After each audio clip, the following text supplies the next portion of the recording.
This has been made possible. Have you ever thought about how you get emails or any other information from any corner of the world within a blink of an eye? This has been made possible by a network of cables, which are laid under the ground and below the ocean. The cables, which carry most of the world's data, are optical fiber cables. They are also used in medical equipment. Let's learn how optical fiber cables work and how they have revolutionized the world around us. Optical fiber cable is made up of thousands of fiber strands, and a single fiber strand is as thin as a human hair. Optical fibers carry information in the form of light. Let's first learn some fundamental behaviors of light to understand the workings of optical fibers. The speed of light changes when it passes through a medium, and this change in speed is expressed by the refractive index. This variation in the speed of the light leads to another interesting phenomenon: refraction. To understand what it is, let us carry out an interesting experiment. In this experiment, light passes through a prism. You can see that at the interface, the light gets bent instead of going straight. This phenomenon is known as refraction. Refraction occurs when light passes from a medium with one refractive index to one with another refractive index. The light bends towards the interface when it goes from a medium of high to one of low refractive indices. Refraction is the reason why a pencil looks bent in a glass of water.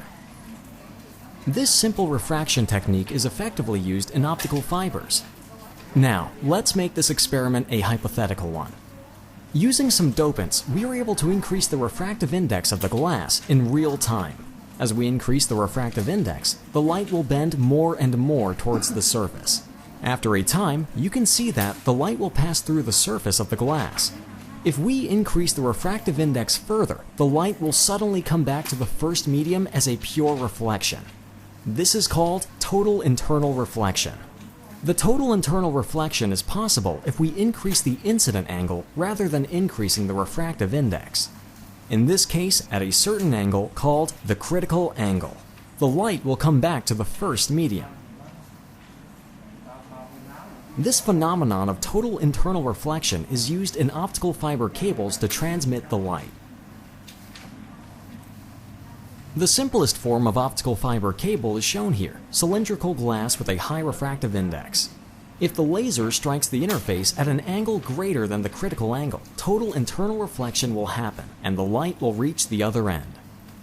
This means that light can be confined in the optical fiber over a long distance, no matter what complex shape the fiber forms.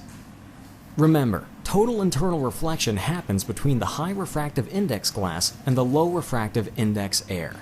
However, optical fibers need a protective coating. A protective coating is not possible with this configuration. The introduction of protective material will replace the position of the air and cease the total internal reflection phenomenon. An easy way to overcome this issue is to introduce a low refractive index glass above the core glass, known as cladding. This way, total internal reflection will happen and we will be able to use a protective layer. Both the core and the cladding use silica as their base material. The difference in the refractive index can be achieved by adding different types of dopants. The optical fiber we have just constructed won't be able to carry signals for more than 100 kilometers.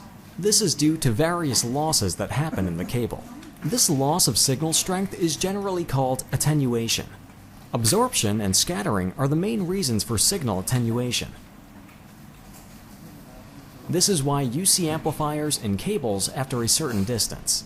They boost the signal strength and allow signals to be transmitted over a long distance. The power required for the amplifier is drawn from nearby sources. Now, back to the main topic. How does the optical fiber transmit information such as phone calls or internet signals? Any information can be represented in the form of zeros and ones. Assume you want to send a hello text message through your mobile. First, this word will be converted into an equivalent binary code as a sequence of zeros and ones. After the conversion, your mobile phone will transmit these zeros and ones in the form of electromagnetic waves. One is transmitted as a high frequency and zero as low frequency wave. Your local cell tower picks up these electromagnetic waves. At the tower, if the electromagnetic wave is of high frequency, a light pulse is generated. Otherwise, no pulse is generated.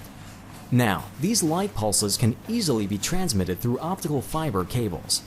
The light pulses which carry the information have to travel through a complicated network of cables to reach their destination. For this purpose, the entire globe is covered with optical fiber cables. These cables are laid under the ground and below the ocean. It is mainly the mobile service providers that maintain these underground cables. AT&T, Orange, and Verizon are some of the few global players who own and maintain the submarine cable network.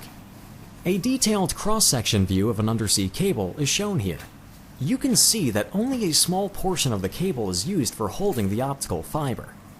The remaining area of the cable is a mechanical structure for protection and strength. Now, the question is, where does the amplifier get power from under these deep oceans? Well, for this, a thin copper shell is used inside the cable, which carries electric power along the cable so that the amplifiers can be powered. This whole discussion simply means that if optical fiber cables do not reach a part of the globe, that part will be isolated from the internet or mobile communications. If we compare optical fiber cable to traditional copper cable, the optical fiber cable is superior in almost every way.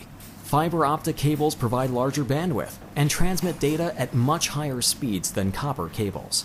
This is because the speed of light is always greater than the speed of electrons. The flow of electrons in a copper cable generates a magnetic field, even outside of the cable, that can cause electromagnetic interference. On the other hand, the light, which travels through the optical cable, is always confined within the fiber. Thus, the chance of interaction with an external signal does not exist. One more interesting feature about optical fiber cables is that any light signal which enters from the side has a minimal chance of traveling along the cable. Thus, the optical fiber cables provide high data security.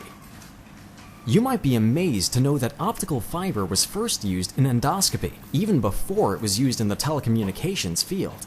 In telecommunications, digital pulses are transferred through the optical fiber cable. However, in endoscopic cables, visual signals, which are in the analog form, are transmitted to the other end. We request your